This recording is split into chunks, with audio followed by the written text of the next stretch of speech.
Good afternoon, Eloiza. Good afternoon, ma'am. Okay, Eloiza, can you tell me about yourself? I am Eloiza Manic. I'm 26 years old. I am single. I don't have kids. And I live in Barangay San Antonio, Victoria, Oriental, Mindoro. Okay, I have a few questions for you to answer, so let's start. Yes, ma'am. Why do you want to work as a maid? I want to work as a maid because I want to help my family. Okay, why you choose Malaysia when there is a lot of other country? I have to choose Malaysia because, like Philippines, I've heard that people there are respectful, they are kind, the place are nice. How are you qualified for this job? I'm qualified for this job because I know to myself that I can do better.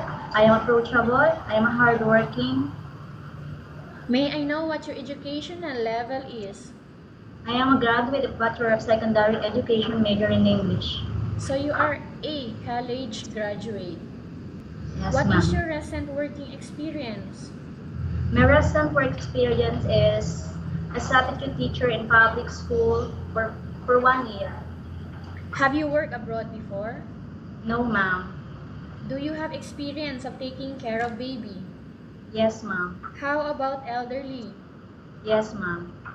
Do you have any other special skills? Yes, ma'am, I do have. Are you willing to learn new skills?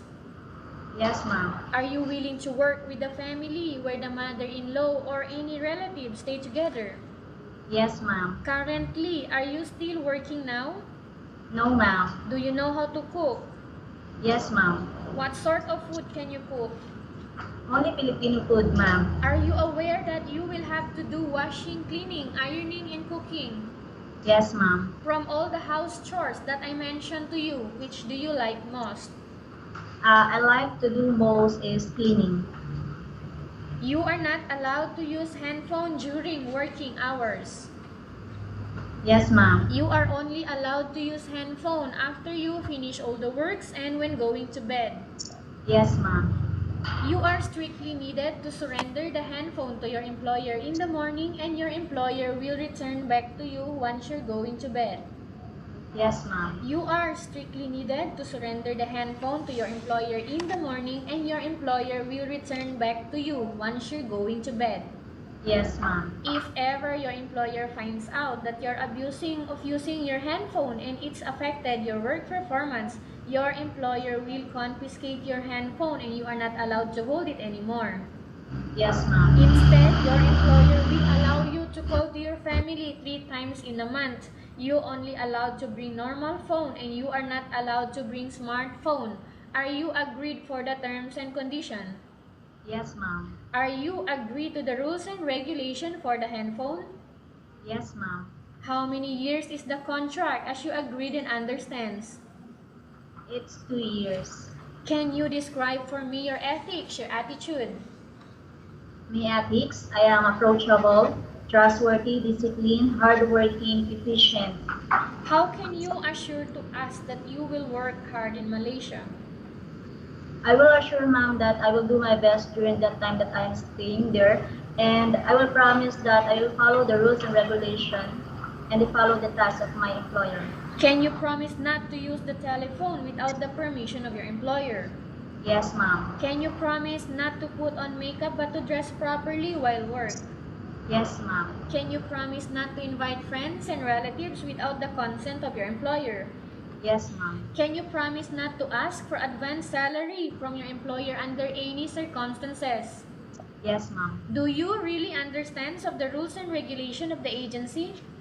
Yes, ma'am. Do you pay any placement fee for you to come to Malaysia to work as a maid? No, ma'am. Do you have any history of sickness, breast cancer, or any other illness? No, ma'am. Do you suffer from any skin diseases, allergy, or physical defect? No, ma'am. Have you suffered from any serious illness? No, ma'am. Do you smoke? No, ma'am. Have you undergone any operation? No, ma'am. Are you medically fit or are you fit to work? I am fit to work, ma'am, yes. Are you in any medication right now? No, ma'am. Are you allergic with any food? No, ma'am. Are you preferred to work for the employer of any race? Yes, ma'am. Are you preferred to eat the type of food taken by your employer?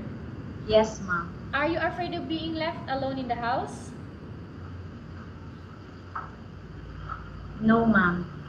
Are you afraid of dogs or other pets? No, ma'am. Can you promise to work according to instruction from your employer? Yes, ma'am. Do you have any immediate family in Malaysia working, Eloiza? No, ma'am. Okay, we have finished our question section, Eloiza. Let's go to case study. I have a case study for you and I want you to answer me truthfully. Yes, Upon ma'am. arrival in Malaysia within 6 months only, if ever any of your family members passed away, what will you do?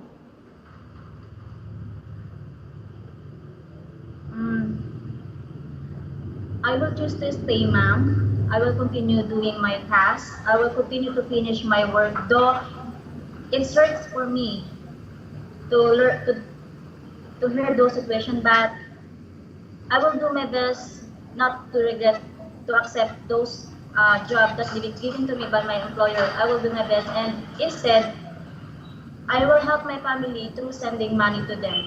Okay, I will financially, you will just send them money because you cannot go go back. back So to the you're not allowed Philippines. to go back. Okay, again, kindly tell us about yourself and why do you want to work in Malaysia as domestic helper? I am Eloiza Manic. I'm 26 years old, single, don't have kids, live in Barangay San Antonio, Victoria Oriental, Mindoro. I am approachable, trustworthy, hardworking, efficient, industrious, and I have promised that I will do my best to do my contract, to do my task, and I promise that my employer will not regret to choose me to become their employee. Okay, if ever your employer is watching you right now, what do you want to tell them? You have to choose me because I am trustworthy, I am hardworking, I know how to follow rules and regulation, I know how to do my tasks well, I can follow your lead, and I'm sure that I will do my best to impress you as my employer. Okay, thank you very much, Eloiza. We will update to your agency if there is any selection made by the employer. Okay, ma'am. Thank you, ma'am.